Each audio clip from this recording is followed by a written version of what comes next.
name is Rose Mooring, and I'm the program coordinator for the Center for Disabilities Deaf-Blind program. And many times people think of deaf-blindness as being a total loss in vision and hearing, when in reality, most people who are deaf-blind have some usable vision and hearing. Also, many times people view deaf-blindness as being deaf plus blind, and then assume that those accommodations that are in place for people with vision impairment or people with hearing impairment are effective for individuals with deaf blindness. In reality, deaf blindness is considered a separate disability for a couple of reasons. One being that oftentimes even a mild loss in one sense results, when combined with a loss in the other sense, results in the ability for the individual to rely on that sense to compensate for the loss. Secondly, the accommodations that are oftentimes used for individuals who are blind or hearing impaired oftentimes do not work for an individual with deaf blindness.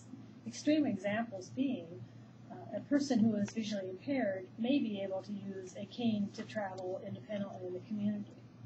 A person who is deaf blind, however, who has a hearing impairment may not be able to localize traffic and therefore may not be able to use that cane for travel. At the same token, a person who is deaf and uses American Sign Language for communication may not be able to do so if their vision is impacted. The U.S. Department of Special Education does provide a federal definition for deaf blindness that most states utilize. This is basically a combined vision and hearing loss that causes significant communication, educational, and developmental needs that cannot be met in classrooms developed specifically for kids with vision impairment, hearing impairment, or multiple disabilities. However, in reality, these are the types of settings that most of our children who are deaf-blind reside.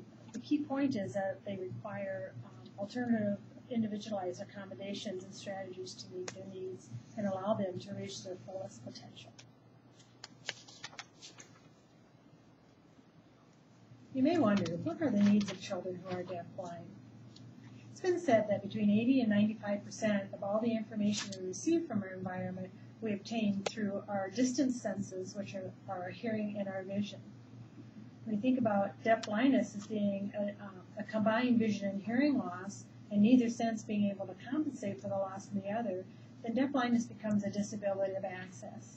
Access to all the information that's necessary for learning, communication, and overall development.